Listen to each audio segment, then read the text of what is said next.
नैना तोह से लगवली, प्यार तोह में बसैली, दिलबा तोह से लगवली, प्यार ओही में सजैली। बरमान से हो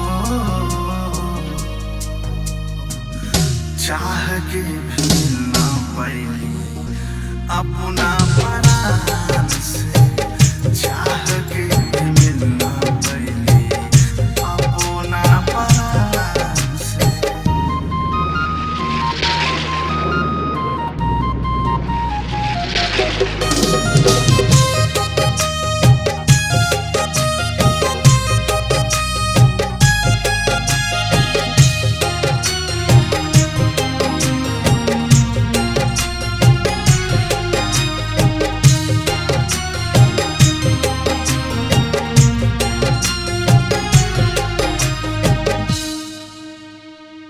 कहाँ भूल गइलू जान हमरा सुनसान में, लागे न मनवा हमरा ई दुनिया जहान में।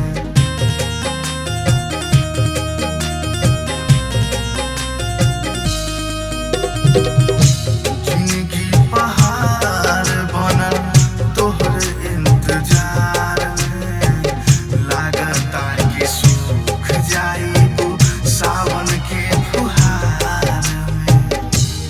रूह तोह में समैली, जान तोह पे लुटैली, रूह तोह पे समैली, जान तोह पे लुटैली।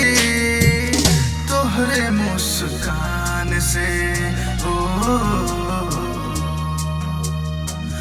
चाह के भी मिलना पैली, अपना प्राण से चाह के भी मिलना पैली, अपना प्राण से।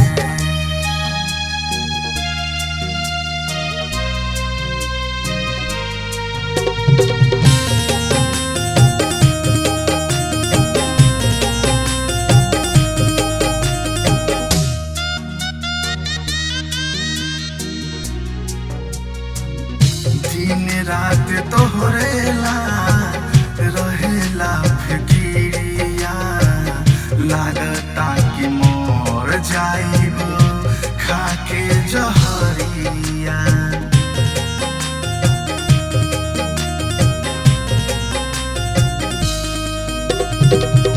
अप्पू शर्मा के साथ खैले रहू किरिया, कहाँ चल गइलो जान दूसरे के चकरिया।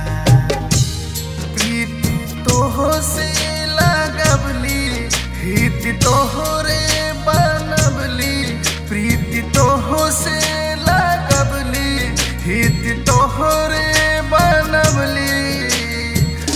इहे सम्मान से हो चाह के भी ना पैली, अपना प्राण